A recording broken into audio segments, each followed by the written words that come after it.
장갑 낀 노동자들의 고통은 단지 이뿐만이 아닙니다. 새벽 6시. 재활용품을 수거하는 환경미화원 박용병 씨가 일과를 시작합니다. 혼자 트럭을 타고 직접 운전을 해서 관리구역까지 찾아가는데요.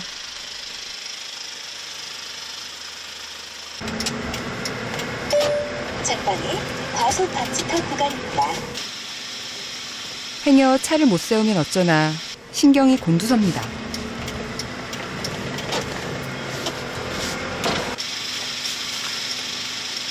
다행히 주차를 하고 장갑을 끼면 비로소 본격적인 재활용품 수거 작업이 시작됩니다.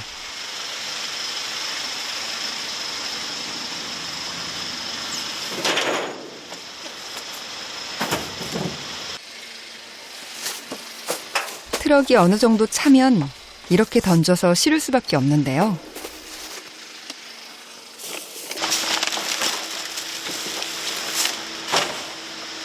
저기 올리시면 팔도 아프시겠어요. 팔이며 어깨며 안 아픈 데가 없죠. 하지만 문제는 그뿐만이 아닙니다. 이런 건 이제 저희가 못 실어요. 음식물 담아서 그대로. 재활용품이라고 하지만 쓰레기랑 섞여 있는 경우가 허다하죠. 가져가면 재활용품을 선별하는 직원들이 괴롭고 그냥 두면 민원이 들어와 괴롭습니다.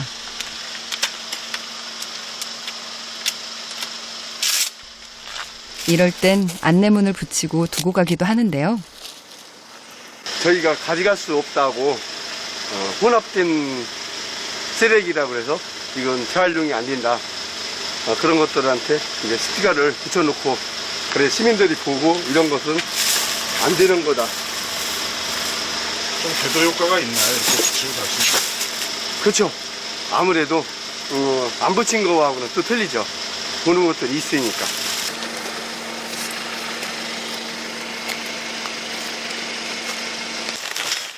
원래 업무는 재활용품을 가져가는 일인데 현장에선 재활용품을 일일이 주워 담거나 정리를 해야 될 때도 많답니다.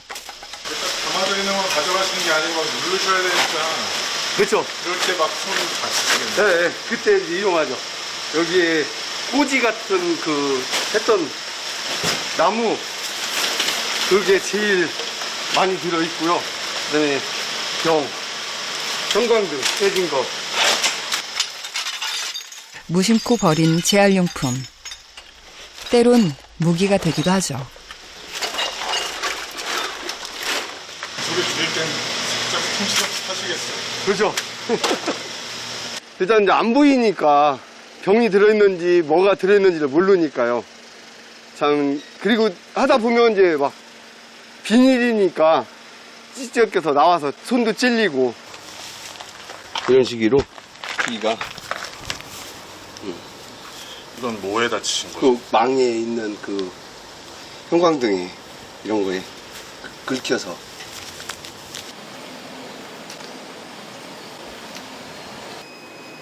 열한 시가 조금 넘은 시각. 이 넓은 식당에 덩그러니 혼자 앉아 밥상을 기다리는데요.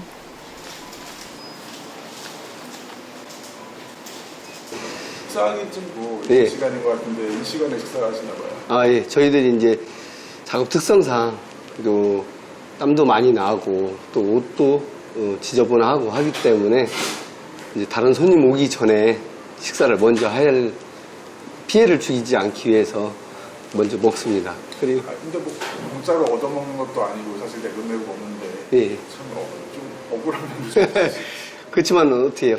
저희들 저 역시도 일반 손님이라면 또 같은 생각을 할 수 있기 때문에 다른 손님들이나 또 식당 사장님들한테 피해 주지 않기 위해서 먼저 먹고 또 저희들이 아침에 일찍 나오다 보니까 또 이제 아침 겸 점심 먹다 보니까 또 이렇게 일찍 먹을 수밖에 없는 상황이 또 되고요.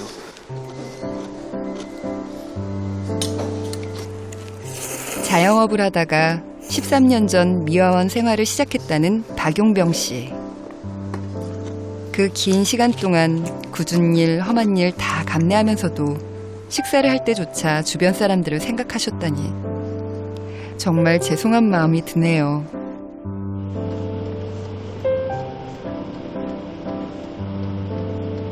점심 식사가 끝나면 서둘러 길을 나섭니다. 하루에 새 차 가득 실어날라야 일이 끝나는데요. 그러자면 내리고 싣고 다시 올라타고 이런 일을 수도 없이 반복해야 합니다. 일하는 것보다 올라갔다 내렸다 올라갔다 내렸다 이게 더 힘들어요. 3인일조로 빨리 전환이 돼서 일하는데도 서로가 힘이 좀 덜 들고 될 수 있게 빨리 해야죠. 법적으론 3인 1조로 일하도록 되어 있지만 현실은 다르죠. 코로나19 이후 재활용품도 많이 늘어 요즘엔 더 고역입니다.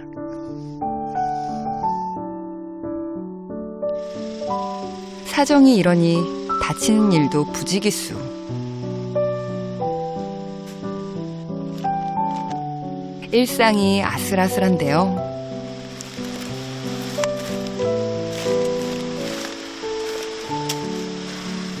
그럼에도 박용병 씨는 늘 긍정적입니다. 시민들이 쾌적한 환경에서 살 수 있게 한다는 게 제일 큰 자부심이죠. 저희들이 비록 이렇게 더럽고 냄새나는 것들을 치우지만 또 누군가는 해야 할 일이기 때문에 저희들이 한다는 게 참 보람이 있는 거죠.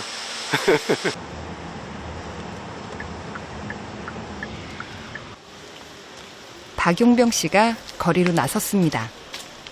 그는 환경미화원 중에서 민간 위탁업체에 소속된 비정규직입니다. 시 소속의 환경미화원들에 비해 처우가 열악하죠. 저희들이 이 대형업체 같은 경우 2년 정도 2년의 계약을 하기 때문에 2년 됐을 때 저희들이 늘 고용 불안에 처해져 있고 그것 때문에 많은 이제 불안한 감을 갖고 있죠. 민간위탁 소속이기 때문에 짧은 기간 안에 또 다시 재계약을 할지 안 할지 모르고 최근에는 또 해고 사태도 저희 회사에서는 좀 일어나고 있고요. 그래서 파리 목숨입니다. 제가 또 언제 잘릴지 모른다는 그런 불안감이 항상 이렇게 남아있기 때문에 그렇게 하면서 좀 일을 하고 있죠, 직원들이. 인권위탁 실패하고 직접고용 실시하라. 고용도 불안하고 임금도 훨씬 적지만 늘 힘든 일을 감수해야 하는 비정규직 환경미화원들. 같은 장갑을 끼고 같은 일을 하는데 누구는 높고 누구는 낮은 게 현실입니다. 격차가 워낙 많이 난다라는 게 문제입니다.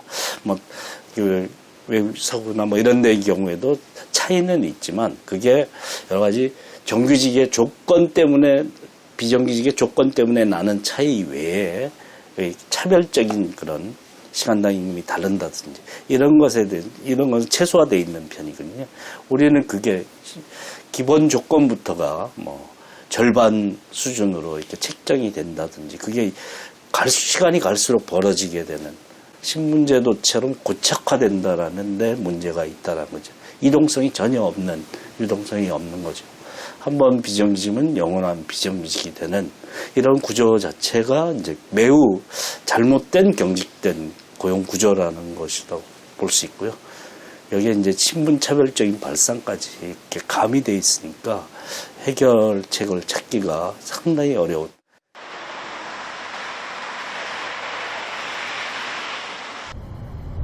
코로나19로 통 일을 하지 못했던 허영학 씨.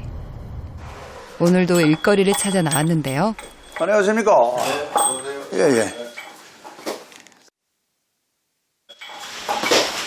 좀 일고 하러 왔습니다.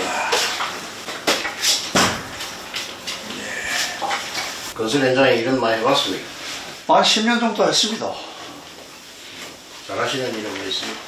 잘하는 거는 뭐 내던 매장 전문이고, 뭐 여러 가지는 다 합니다. 거의. 오늘 같은 날에 일이 좀 잡힌 거 있습니까? 일요일 같은 날은 평일보다는 많이 없습니다.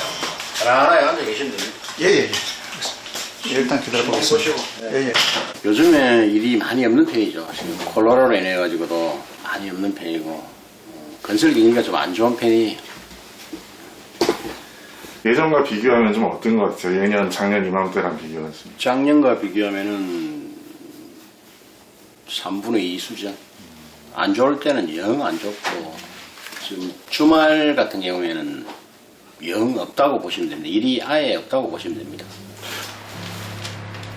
코로나19가 계속되면서 일용직 노동자, 자영업자, 비정규직 직원들의 일은 더더욱 힘들어졌습니다.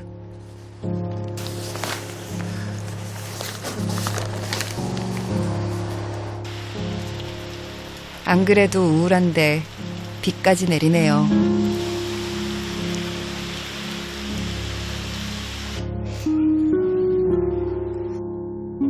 오늘은 비가 와서 일이 없을 것 같은데 날 좋은 날 자주 봅시다. 알았습니다. 일이 들어오면 연락 주십시오. 예. 수고하십시오. 예, 들어가 보겠습니다. 예. 일을 해도 생활이 팍팍한데 그런 일조차 구하기가 어렵네요. 벌써 보름이 넘게 허탕을 쳤습니다. 과연 해 뜰 날은 언제일까요? 막막합니다. 아무 생각도 안 듭니다. 내일은 또 어떻게 해야 되나. 내일은 뭐 어떻게, 내일도 일거리가 있어야 될 텐데, 뭐, 이런저런 생각이 많습니다. 엄청 원망스럽습니다, 이 코로나가. 너무나도 그립습니다. 장갑 끼고 일할 수 있다는 게.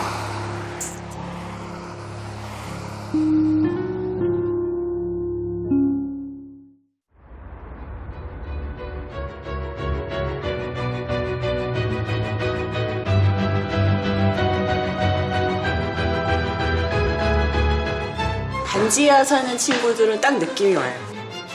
누군가가 본다는 것 자체가 소름 끼치잖아요.